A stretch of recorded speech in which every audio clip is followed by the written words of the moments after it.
Oi, cinéfilos! Meu nome é Carolina e bem-vindos a mais um vídeo do Assista um Filme. E com o fim de agosto, o vídeo de hoje é sobre os melhores filmes assistidos no mês de agosto. Agosto foi um mês muito feliz, eu consegui assistir muitos filmes, eu acho que foi o segundo mês que eu mais assisti filmes, foram 24 filmes no total.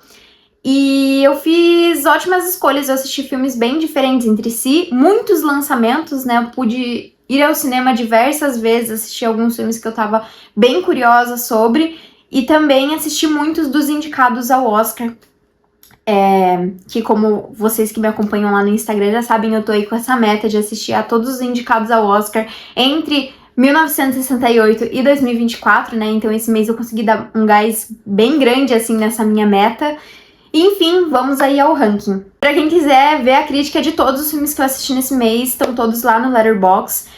Alguns eu faço uma crítica um pouco mais extensa, outros é apenas algum comentário ou alguma coisa do gênero, mas todos estão marcados lá, então se você quiser me acompanhar por lá, né, e acompanhar os filmes que eu tenho visto, me sigam lá no Letterboxd, eu vou deixar aqui em algum lugar escrito e vou também botar aqui na legenda, na descrição do vídeo. Mas vamos lá então para os 10 melhores filmes que eu assisti esse mês, e em 10º lugar ficou o filme A Touch of Class. Esse é um dos indicados ao Oscar, e assim, ele é um filme divertido, assim, ele é meio que uma comédia romântica. Eu acho que ele tem diálogos muito bons, ele é muito sarcástico, assim, em vários sentidos, e ele tem uma personagem, a personagem feminina, que é muito interessante, porque ela é toda moderna, ela tem filhos, ela tem uma carreira. Assim, o que me incomoda dentro desse filme, ele é centralizado ali num plot de traição, que enfim, era 1974, então assim, não tinha tanta importância, né, mas assistindo nos dias de hoje, realmente é algo que fica, assistindo com os olhos de hoje, né, algo que fica muito marcante. Mas no geral eu achei ele um filme bem divertido, assim, acho que eles deixam de lado algumas coisas importantes, em principal, por ser, né, uma traição, né, toda a questão da família, né, deles, né, porque ambos os envolvidos ali têm filhos, têm outras famílias, têm outras coisas, mas as coisas ali que acontecem entre eles, as situações são muito divertidas, muito bem feitas, né, como eu falei, tem diálogos muito bons. Foi um filme muito divertido, assim, eu acho que talvez, conforme o tempo, se eu assistir ele novamente, talvez eu dê uma nota mais alta, porque realmente achei ele um filme muito legal, e acho que ele toca em temas interessantes, mesmo sendo centralizado numa traição, né, ali mais próximo do final, né, a coisa do amor, de o que vale a pena, o que você tem que ir atrás, enfim, foi um filme divertido e acho que ele tá muito justamente aqui no 10º lugar. Já em 9º lugar ficou o filme Guarda-Chuvas do Amor. Esse foi um filme que eu demorei muito tempo pra conseguir assistir, eu comecei ele diversas vezes, mas eu acabei parando, mas esse mês eu falei, não, eu vou assistir, até porque eu já tinha assistido outro filme e eu tinha gostado muito, né, do mesmo diretor, que é Duas Garotas Românticas, que eu já falei por aqui em um dos assistidos do mês, inclusive. E esse filme, ele é um musical em francês e ele é bem diferente daquele musical que a gente tá acostumado, né? Porque aqui a gente não tem exatamente músicas separadas, e sim, o filme inteiro é um musical, então todos os diálogos são cantados. E uma coisa muito interessante que o diretor tenta fazer aqui é que justamente ele traz essa magia dos musicais, né? Ele é um filme extremamente colorido, muito vibrante, assim, mas ele ele tem uma história de cotidiano, ele tem uma história de pessoas comuns, né? Não é nada extraordinário, não é nada de pessoas que, enfim, que a gente vê muito em musicais, né? De gente que quer ser artista e de gente que quer ser famoso, ou, enfim, musicais mais, sei lá, Disney, né? De princesas. Não, aqui é a vida de pessoas comuns ali na França, e é uma vida que muitas vezes não é feliz, que acontecem coisas trágicas, que acontecem coisas que no futuro eles vão ficar remoendo, né, uma vida que não deu certo. É um filme que fala em principal, né, até pelo título, Guarda-Chuvas do Amor, sobre o amor, mas esse amor mais comum. Então, ele é muito interessante por causa disso, e a minha principal questão pra assistir esse filme, né, meu principal incentivo foi justamente que ele é um dos filmes que mais influenciou La La Land, que é um dos meus filmes favoritos da vida, né, e assim, assistindo Guarda-Chuvas do Amor, a gente consegue ver La La Land em diversos momentos, né? No caso, a gente vê em La La Land Guarda-Chuvas do Amor, né? Mas como eu vi primeiro La La Land e depois Guarda-Chuvas do Amor, pra mim esse foi o caso, né? Vi tanto nos personagens, principalmente nas cores, né? As cenas, e naquela história mesmo de pessoas comuns, que eu acho que La La Land, apesar de ter essa coisa de ser pros sonhadores, né, e deles terem sonhos que envolvem tanto se tornar atriz ou se tornar músico, enfim, eles ainda assim são sonhos de pessoas comuns, né, eles ainda são personagens que são muito próximos da gente, acho que e muito disso vem de Guarda-Chuvas do Amor. Enfim, é um filme que eu sei que quem não gosta de musical provavelmente não vai gostar, né? Até por ele ter essa questão de ser inteiro cantado. Mas foi um filme que eu gostei muito e que valeu muito a pena dar essa segunda chance, assistir de novo desde o início. É um filme que com certeza, com o passar dos anos, eu vou querer reassistir. E é um filme que depois que eu assisti ficou muito tempo comigo. Em 8º lugar ficou outra indicada ao Oscar, dessa vez o filme Anne of a Thousand Days. Esse foi um filme que por muito tempo eu deixei de lado ali na lista, em parte porque eu tinha muito medo dele ser um filme extremamente alongado e arrastado, assim, e eu estava completamente enganada. O filme, ele se passa ali na época do rei Henrique VIII, e ele conta a história da Ana Bolena, justamente ali, o relacionamento dela com o rei, né, e como que tudo se deu. No começo do filme me incomodou um pouco, porque eles tentam dar uma romantizada ali no Henrique VIII e tentam explicar que tudo se aconteceu por conta de um romance, que ele se apaixonou. E assim, não tô falando que não foi isso que aconteceu, mas é meio esquisito, né? Vocês vão concordar comigo. Mas no final das contas eles vêm um pouco mais pra realidade e mostram realmente esse jogo de cintura ali dentro da política, da Inglaterra nessa época, né, justamente a coisa de se encontrar um herdeiro, de casamento e quem que vai conseguir tal terra e tal. Ele me lembrou bastante, talvez seja porque eu tô reassistindo a série, mas me lembrou muito Game of Thrones, principalmente a personagem da Ana Bolena, que é justamente a personagem mais interessante aqui dentro do filme. Ela tem um quê de Cersei, porque ela sabe muito bem se movimentar ali nesse jogo, e eu acho que ela é a melhor coisa do filme, tanto que o filme tem uma parte que eu acho que é mais enrolada, assim, mais chata, que justamente a parte que a personagem menos aparece, e eu tava toda hora, volta na Bolena, volta ela, que eu quero ver o que ela vai fazer agora.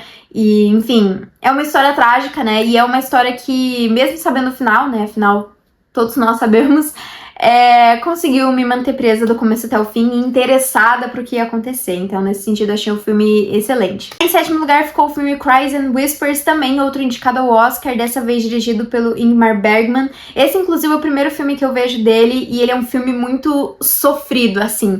Não de se assistir, mas é um filme que fala muito sobre sofrimento, sobre trauma, né? Em geral, ele acompanha irmãs ali e uma amiga ali da família, e uma das irmãs tá doente, né, mas apesar dela ser a pessoa com a doença, né, com o sofrimento realmente da dor de se estar doente, é todo mundo ali que tá sofrendo por diversos outros motivos, né, seja amor, seja solidão, seja o tédio mesmo, né, seja a falta do amor, enfim, e elas ficam ali sofrendo durante a história do filme, meio que em segredo, né, porque em nenhum momento elas revelam o motivo, revelam que elas estão em sofrimento, elas não compartilham esses traumas entre si, elas sofrem separadamente, justamente para se torturar mesmo com aquela sensação. Enfim, é um filme muito bonito, que eu com certeza vou querer reassistir mais pro futuro, né, mas é isso, assim, ele é um filme muito emotivo, assim, muito pesado, assim, mas sem precisar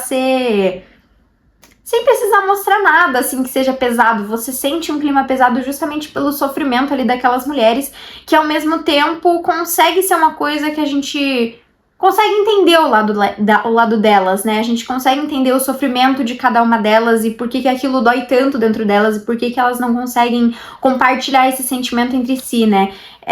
Enfim, é um filme bem diferente, principalmente bem diferente de todos os outros que eu vi aqui dessa lista, mas realmente é um filme que vale muito a pena. Em 6º lugar ficou o filme Lene, também outro indicado ao Oscar. Dessa vez ele conta a história de um comediante lá dos Estados Unidos que foi extremamente polêmico. Só que a parte mais legal dessa história não é justamente sobre o comediante, sim a forma como a história é contada, porque ela é contada através do ponto de vista da namorada dele, da mãe e do agente. Então, em diversos momentos a gente vê essas pessoas contando como é que foi a vida dele, como é que foi se relacionar com ele, como eles, né, as pessoas contando, principalmente a mulher dele contando como que ela estava durante aquele relacionamento, né, e tudo que aconteceu entre os dois, Achei um filme interessante, até porque eu não conhecia o comediante, então eu não sabia nada sobre a vida dele, então tudo ali pra mim foi muita novidade. Esse jeito de contar a história me lembrou bastante um filme desse ano, que eu inclusive já falei por aqui no canal, que eu gostei bastante, que é O Clube dos Vândalos. Eu acho que eles têm essa coisa muito parecida, né, de contar através de relatos, né, e é uma história que vai se tornando cada vez mais interessante, assim, desse comediante. De fato, ele era uma pessoa polêmica e extremamente maluca, mas vão acontecendo situações que valem a pena serem contadas dentro de um filme. Sabe aqueles momentos que você vê uma pessoa e pensa assim, putz, essa pessoa é muito interessante, eu acho que ela daria um ótimo protagonista de um filme, assim, justamente pela pessoa ser controversa, ser polêmica, ser toda diferente. Então, acho que esse é o perfeito exemplo. Em quinto lugar ficou o filme American Graffiti. Esse é um filme dirigido por George Lucas antes de Star Wars, e ele não tem absolutamente nada a ver com Star Wars, além do fato de ter o Harrison Ford ali dentro do elenco. Mas ele basicamente conta a história de um bando de adolescentes que eles estão ali no final do último ano da escola, meio que tentando decidir o que eles vão fazer, decidir o que eles vão fazer em relação aos relacionamentos, pra onde que eles vão, o que eles vão fazer da vida, e eles têm essa sensação... Conta a história dessa geração rebelde, né, dessa geração que sonhava em fazer algo grande, que sonhava em ter grandes aventuras, e basicamente a gente acompanha um grupo de amigos em 4 histórias separadas durante o período ali da última noite de todos eles ali na cidade. E eu achei muito legal porque é uma história muito fácil de se acompanhar, a gente consegue entender o lado de cada um daqueles personagens e é muito interessante de acompanhar, né? Em determinado momento, algumas dessas histórias acabam se cruzando, até porque eles são amigos, né? Então na mesma cidade.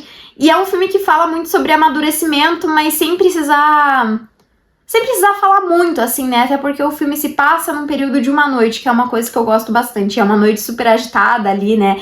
E eu acho que apesar de...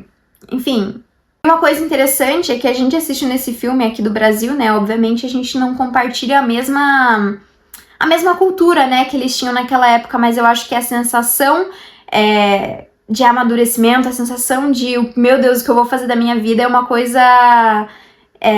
universal, assim, que independente do momento que você assista o filme, você ainda vai conseguir sentir, né? E, enfim, achei um filme muito legal. Eu com certeza também, assim como os outros dessa lista, quero reassistir em outro momento da minha vida, porque eu acho que eu vou acabar gostando ainda mais. Mas foi um filme que me conquistou por completo, e ele, inclusive, tem uma trilha sonora fenomenal, assim, e momentos extremamente divertidos. E em quarto lugar ficou um dos lançamentos desse mês, que é o filme Alien Romulus. Eu achei, antes de assistir o filme, que ele seria mais um filme da franquia Alien, e que ele seria mais do mesmo ali, e eu estava completamente enganada. Esse filme se passa entre o primeiro e o segundo filme da franquia, e aqui a gente tem como protagonista a atriz Cailee Spaeny, que já vem me conquistando por completo, tanto pelo filme Priscila, que ela fez ano passado, quanto pelo filme Guerra Civil, que também é desse ano. E, enfim, é um filme que ele consegue ser muito mais brutal que os outros Aliens, e ele consegue trazer homenagens e referências, mas sem ser um filme reboot, sem se focar extremamente nisso, né? Tem ali as suas referências, mas ainda assim o filme tem a sua própria história, que é diferente, que traz pontos diferentes que muitas vezes a gente ainda nem tinha visto ali no mundo de Alien. E eu achei ele muito bom, a direção dele é sensacional, porque ele traz tudo que tem de melhor ali dentro do Alien, né? Essa coisa do silêncio, do espaço, dos corredores claustrofóbicos dentro daquela nave, né? E eu acho que ele consegue adicionar um tom de terror muito grande aqui dentro desse filme, principalmente por conta da trilha sonora, né? Que lembra muito outros filmes de terror. E ele é um filme... Putz, que ficou muito comigo, assim, depois que eu assisti, que eu com certeza vou querer reassistir. Os personagens me conquistaram, a história em si é aterrorizante, assim, né? É muito fácil da gente se colocar no lugar deles. E, enfim, é um filme que valeu muito a pena e é um dos melhores, assim, que eu assisti, dos que eu assisti, enfim, da franquia de Alien. Em terceiro lugar ficou o filme Hit, protagonizado pelo Al Pacino e pelo Robert De Niro, e aqui a gente tem a mais clássica da perseguição de gato e rato, né, entre polícia e ladrão, e é uma perseguição muito legal porque a gente consegue acompanhar tanto o lado da polícia quanto o lado dos ladrões, né, dos criminosos, então eu acho que dá uma contextualização ainda maior pra gente. E além de tudo isso, essas pessoas envolvidas nesse crime, tanto policial, enfim, também estão lidando com dramas familiares, né? O que torna tudo ainda mais complicado.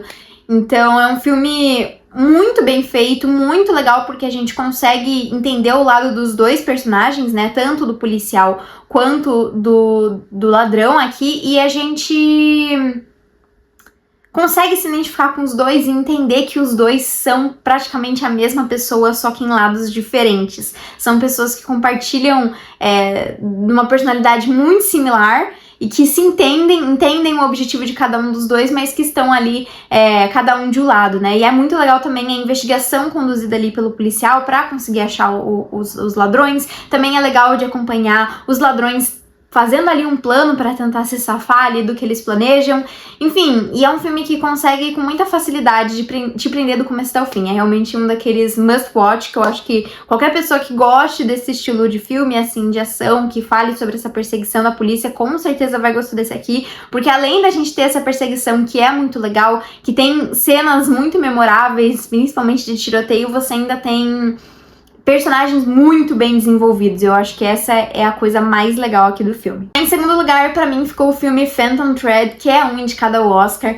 Por muito tempo, eu vou até compartilhar isso pra vocês, né? Eu conheço esse filme desde que ele foi lançado, mas eu nunca fui atrás pra descobrir sobre o que ele se tratava. Então, simplesmente pelo nome, né, Phantom Thread, eu achei que ele era uma adaptação, uma releitura do Fantasma da Ópera. E não tem nada a ver, não tem absolutamente nada a ver. É uma história completamente diferente que conta a história desse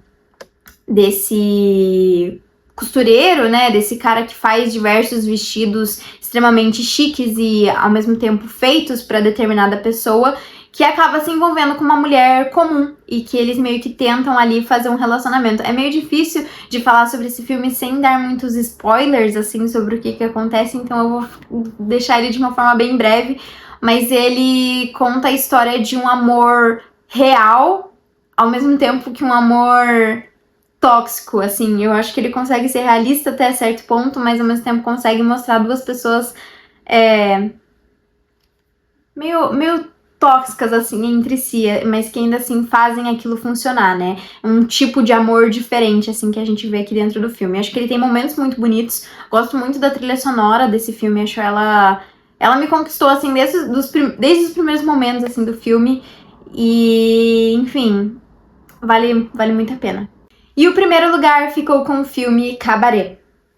Mais um dos indicados ao Oscar, e esse é um filme que também passei muito tempo querendo assistir e meio que criando coragem, porque eu tinha medo de me decepcionar, mas simplesmente ele é sensacional. E nesses momentos que eu vejo filmes musicais como esse, eu fico pensando como é que tem gente que não gosta de musicais, porque eu sou completamente apaixonada, e eu acho que esse aqui é um dos mais legais, assim. Ele é um filme que fala sobre sonhos, que fala sobre desejos, que fala sobre ambições, que, enfim.